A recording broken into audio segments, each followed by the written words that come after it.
Esther 4.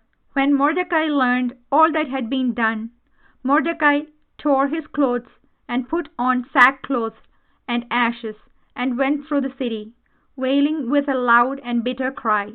He went up to the entrance of the king's gate, for no one might enter the king's gate clothed with sackcloth.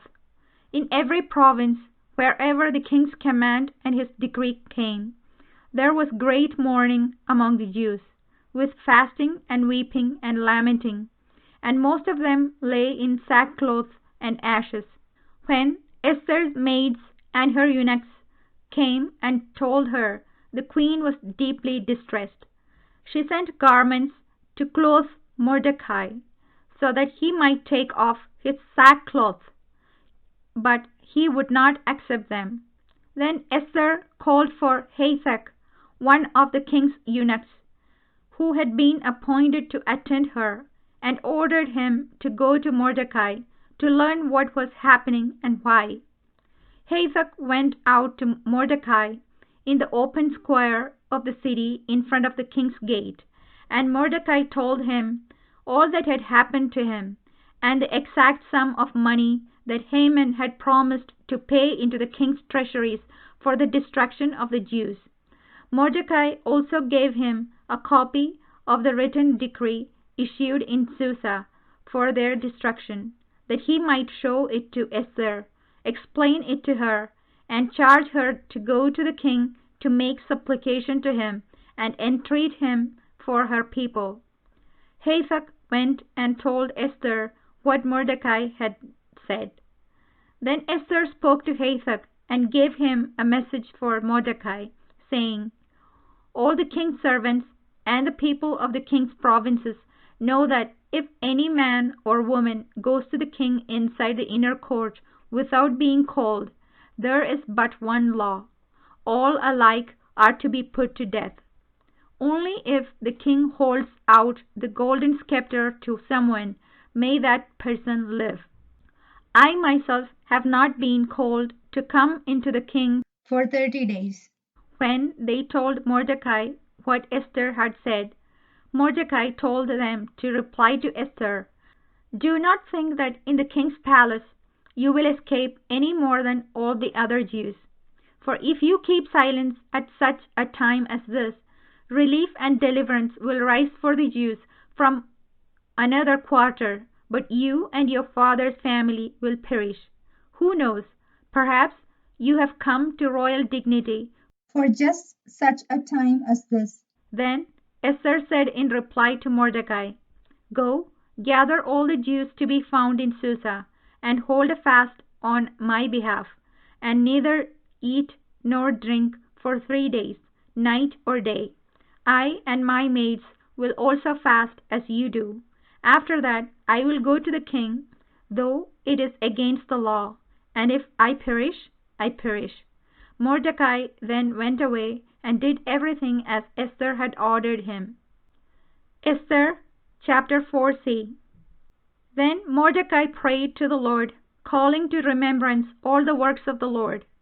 He said, "O Lord, Lord, you rule as king over all things, for the universe is in your power, and there is no one who can oppose you when it is your will to save Israel. For you have made heaven and earth, and every wonderful thing under heaven. You are Lord of all, and there is no one who can resist you, the Lord. You know all things. You know, O Lord, that it was not in insolence or pride, or for any love of glory that I did this, and refused to bow down to this proud Haman, for I would have been willing to kiss the soles of his feet to save Israel. But I did this so that I might not set human glory above the glory of God, and I will not bow down to anyone but you, who are my Lord. And I will not do these things in pride. And now, O Lord God and King, God of Abraham, spare your people, for the eyes of our foes are upon us to annihilate us, and they desire to destroy the inheritance that has been yours from the beginning. Do not neglect your portion, which you redeemed for yourself out of the land of Egypt. hear my prayer, and have mercy upon your inheritance. Turn our mourning into feasting, that we may live and sing praise to your name, O Lord. Do not destroy the lips of those who praise you. And all Israel cried out mightily, for their death was before their eyes. Then Queen Esther, seized with deadly anxiety, fled to the Lord. She took off her splendid apparel, and put on the garments of distress and mourning, and instead of costly perfumes, she covered her head with ashes and dung, and she utterly humbled her body.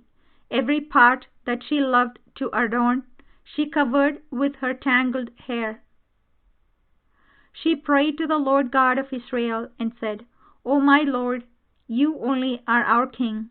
Help me, who am alone and have no helper but you, for my danger is in my hand.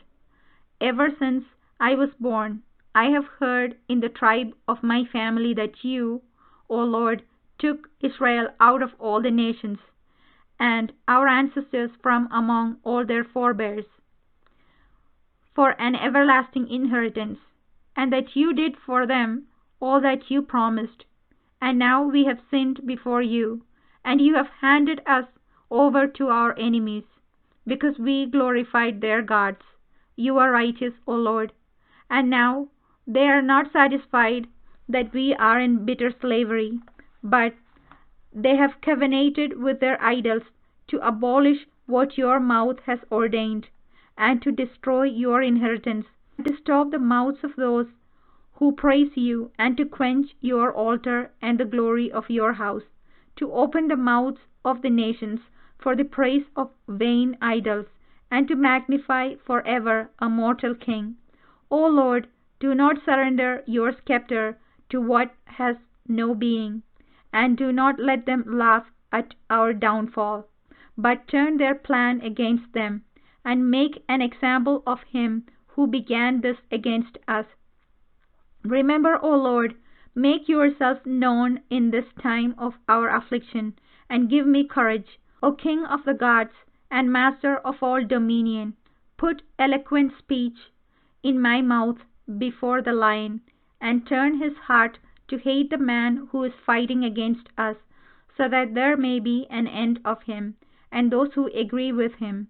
But save us by your hand, and help me, who am alone, and have no helper but you, O Lord. You have knowledge of all things, and you know that I hate the splendor of the wicked, and abhor the bed of the uncircumcised, and of any alien. You know my necessity, that I abhor the sign of my proud position, which is upon my head on days when I appear in public. I abhor it like a filthy rag, and I do not wear it on the days when I am at leisure. And your servant has not eaten at Haman's table, and I have not honored the king's feast, or drunk the wine of libations. Your servant has had no joy since the day I was brought here until now, except in you, O Lord, God of Abraham. O God, whose might is over all, hear the voice of the despairing, and save us from the hands of evildoers, and save me from my fear.